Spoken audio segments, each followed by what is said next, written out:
Hello વિદ્યાર્થી મિત્રો, આજે આપણે ધોરણ 12 ફિઝિક્સમાં ચેપ્ટર નંબર 9 નો ખૂબ જ અગત્યનો પ્રશ્ન જે અવારનવાર 4 માર્ક્સમાં પૂછાય છે, જે છે સંયુક્ત માઇક્રોસ્કોપની મોટવણીનું સૂત્રધારો એની આપણે ચર્ચા કરીએ। સૌપ્રથમ તમે આકૃતિમાં જોતા હશો તો અહીંયા વસ્તુ દર્શાવેલી છે। વસ્તુનું આપણું નામ નિર્દેશન કરી દઈએ। વસ્તુ A અને B વસ્તુ છે જેની ઊંચાઈ h આવેલી છે, બરાબર। એ વસ્તુનું પ્રતિબિંબ આપણને જુઓ, એક પ્રકાશનું કિરણ એના મુખ્ય કેન્દ્રમાંથી પસાર થાય છે, મુખ્ય કેન્દ્ર પસાર થઈને આગળ જાય છે, બીજું કિરણ વસ્તુ કાચના ઓપ્ટિકલ સેન્ટરમાંથી પસાર થઈ જાય છે। જે જગ્યાએ વસ્તુ રાખેલી છે એને આપણે કહીશું, જ્યાં વસ્તુ આપણે મૂકવામાં આવેલી છે એને આપણે કહીશું વસ્તુ કાચ, બરાબર। આને કહેવાશે વસ્તુ કાચ, વસ્તુ કાચ। અને જ્યાં આપણને જોઈએ છે, જ્યાં આપણી આંખોથી આપણે વસ્તુને પ્રતિબિંબને વિવર્ધિત જોઈએ છે એને આપણે કહીશું નેત્ર કાચ, બરાબર। એક આપણે વસ્તુ કાચ લીધેલો છે અને એક આપણે લીધેલો છે નેત્ર કાચ, બરાબર। વસ્તુમાંથી આવતા પ્રકાશના કિરણો અહીંયા પડે છે। આ વસ્તુ કાચની કેન્દ્ર લંબાઈ છે જેને આપણે કહીશું FO, વસ્તુ કાચની કેન્દ્ર લંબાઈને કહેવાશે FO। અને આ બિંદુને આપણે કંઈક નામ આપી દઈએ, ધારો કે C, બરાબર। C બિંદુ ઉપરથી પ્રકાશનું કિરણ જાય છે, બરાબર। એકચ્યુઅલીમાં વક્રતા કેન્દ્ર છે F, બરાબર, પણ આ કેન્દ્ર લંબાઈને આપણે FO ઓબ્જેક્ટની કેન્દ્ર લંબાઈ કીધી છે, કે વસ્તુ કાચની કેન્દ્ર લંબાઈ।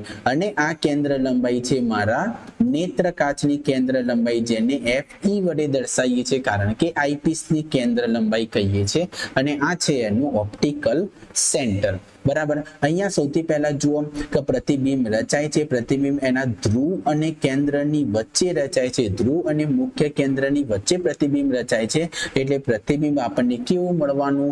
ખૂબ જ વિવર્ધિત મળવાનું। અને એ પણ કેટલું? તો નજીકતમ દ્રષ્ટિ અંતરે આપણને એનું ખૂબ જ વિવર્ધિત પ્રતિબિંબ મળવાનું છે, બરાબર। બીજી એક વસ્તુ ખાસ આમાં ધ્યાન રાખવા જેવી છે કે મુખ્ય કેન્દ્ર, જુઓ, વસ્તુ કાચનું મુખ્ય કેન્દ્ર લંબાઈ અને નેત્ર કાચની કેન્દ્ર લંબાઈ, એ બંને વચ્ચેના અંતરને, ફરીથી કહું છું, વસ્તુ કાચની કેન્દ્ર લંબાઈ અને નેત્ર કાચની કેન્દ્ર લંબાઈ વચ્ચેના અંતરને આપણે કહીશું ટ્યુબ લંબાઈ L, જ્યાં L શું છે? તો ટ્યુબ લંબાઈ છે, બરાબર। ચલો બીજી અહીંયા ઇન્ફોર્મેશન લખી દઉં છું। F0 એટલે આપણા માટે થશે વસ્તુ કાચની કેન્દ્ર લંબાઈ, અને FE મારા માટે છે નેત્ર કાચની કેન્દ્ર લંબાઈ। ચલો આટલા સુધી ખ્યાલ આવી ગયો। FO વસ્તુ કાચની કેન્દ્ર લંબાઈ છે અને FE નેત્ર કાચની કેન્દ્ર લંબાઈ છે, અને કીધું તું L એટલે શું? તો ટ્યુબ લંબાઈ થશે, ચલો, બરાબર। હવે શું થશે? તો આપણે જોઈશું કે આને H કહી દીધું, આના પ્રતિબિંબને H ડેશ કહી દીધું, બરાબર। AB કહી દીધું, આને A ડેશ B ડેશ વડે દર્શાવી દઈએ, અને હજી એના કરતા ઉલટું પ્રતિબિંબ મળે છે, એને A ડબલ ડેશ વડે દર્શાવી દઈએ, તો A ડબલ ડેશ અને આ થઈ ગયું B ડબલ ડેશ। જે તમને ખ્યાલ હશે, જુઓ, આ પ્રતિબિંબ કરતા આ પ્રતિબિંબ થોડું વિવર્ધિત જોવા મળે છે, અને એના કરતા આ પ્રતિબિંબ ખૂબ જ વિવર્ધિત જોવા મળે છે। ચલો હવે શું થશે કે સંયુક્ત માઇક્રોસ્કોપની મોટવણી, બરાબર, સંયુક્ત માઇક્રોસ્કોપની મોટવણી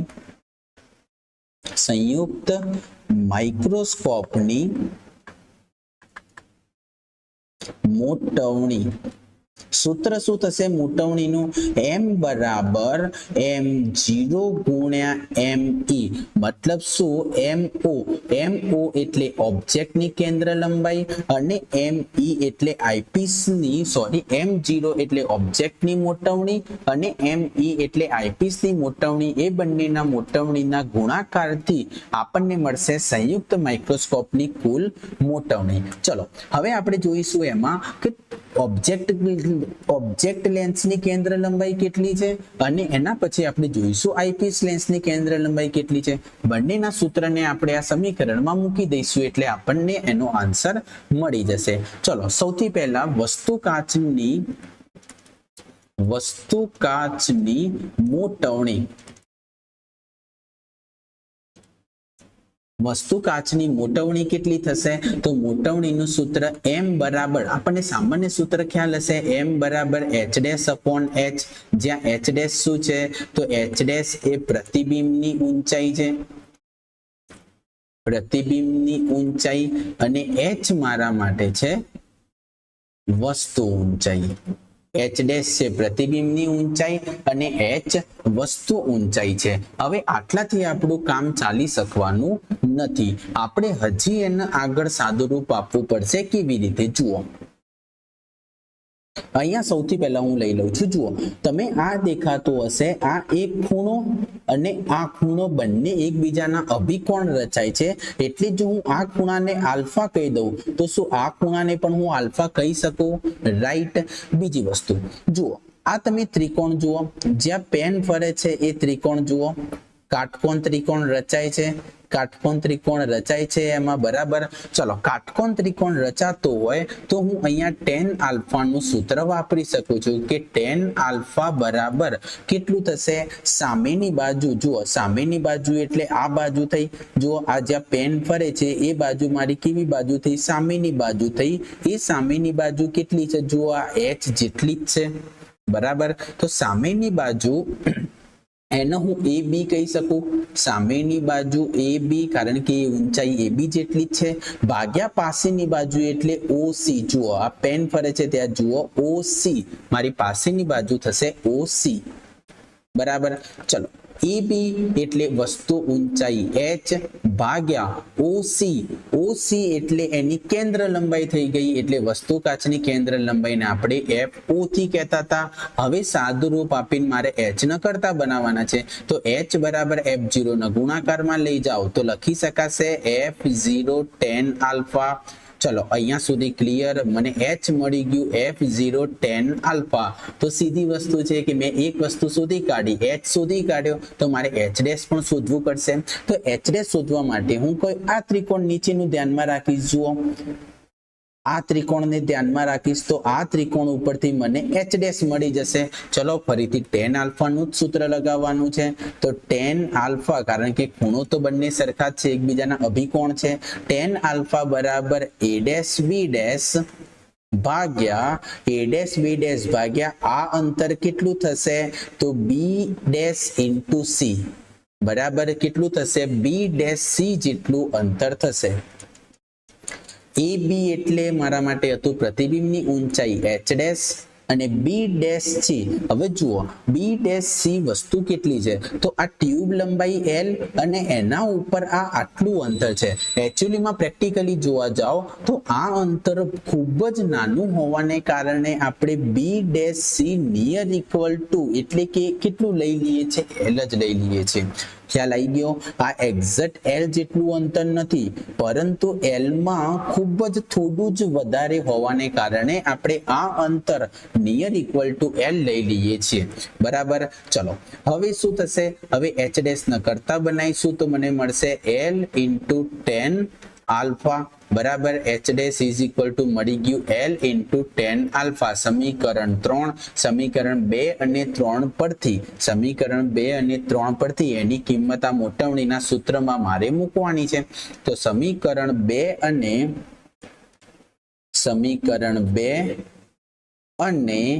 3 પરથી હું મોટવણીનું સૂત્ર લખી શકું છું. m is equal to h dash upon h બરાબર h ડેશ મને મળ્યા l into tan alpha upon h મને મળ્યા f0 into tan alpha cancel થઈ જશે. મને m0 કારણ કે વસ્તુ કાચની મોટવણી છે ને, વસ્તુ કાચની મોટવણીને શું કહેવાશે? m0, ઓબ્જેક્ટની મોટવણી, જે આપણે અહીંયા શોધવાની હતી શરૂઆતમાં. તો l અપોન f0 મને મળી ગયું. એને સમીકરણ આપણે 4 કહી દઈએ, જે સૂત્રની આપણને અહીંયા ખાસ જરૂર પડવાની છે. ચલો, હવે જુઓ, પ્રથમ લેન્સ દ્વારા, વસ્તુ કાચ દ્વારા પ્રતિબિંબ ક્યાં રચાય છે? તો FE નેત્ર કાચના કેન્દ્ર બરાબર. નેત્ર કાચના ઓપ્ટિક સેન્ટર અને એની કેન્દ્ર લંબાઈ વચ્ચે રચાય છે, તો એનું પ્રતિબિંબ આ કેવી રીતે વર્તશે? રાઈટ, કરેક્ટ, એક્ઝેક્ટ સાદું જે માઇક્રોસ્કોપ હતું એવી રીતે તમને પ્રતિબિંબ આપશે. તો સાદા માઇક્રોસ્કોપની મોટવણી ક્યાં હતી કે જ્યારે ધારો કે જ્યારે વસ્તુ તમને નજીકતમ દ્રષ્ટિ અંતરે મળે, બરાબર, તો જ્યારે જો પ્રતિબિંબ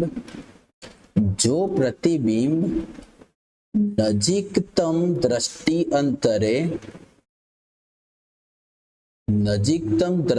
અંતરે મળે, તો જો વસ્તુ નજીકતમ દ્રષ્ટિ અંતરે મળે તો નેત્ર કાચની મોટવણી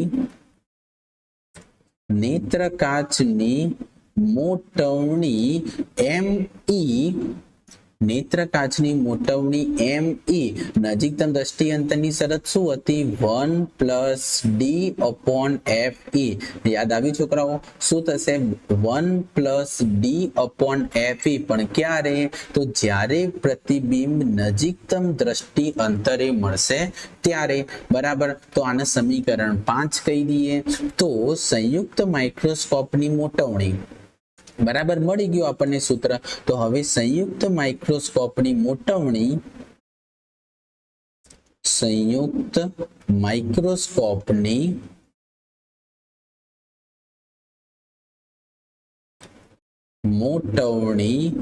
બરાબર સમીકરણ 1 પરથી સમીકરણ 1 માં કોની કિંમત મૂકવાની છે? સમીકરણ 4 અને 5 ની કિંમત મૂકતા માં સમીકરણ 4 અને 5 ની કિંમત મૂકતા શું થશે? M = M0 ની જગ્યાએ આવશે L/F0 ઇન્ટુ ME ની જગ્યાએ આવશે 1+D/FE. બરાબર. આ આપણને મોટવણીનું સૂત્ર મળી ગયું જ્યારે વસ્તુ ક્યાં હોય? તો નજીકતમ દ્રષ્ટિ અંતરે મળે. પરંતુ જો વસ્તુ અનંત અંતરે પ્રતિબિંબ મળે તો એના માટે સૂત્ર થશે, જો પ્રતિબિંબ અનંત અંતરે મળે, જો પ્રતિબિંબ અનંત અંતરે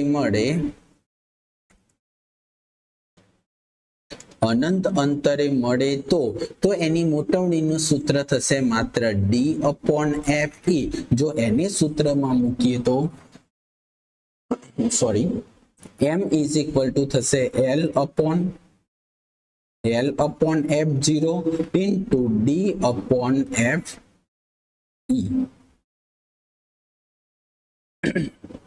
તમારે પરીક્ષામાં આટલા સુધી સાબિત કરવાનું છે. આઈ હોપ તમને સમજાઈ ગયું હશે. Best of luck.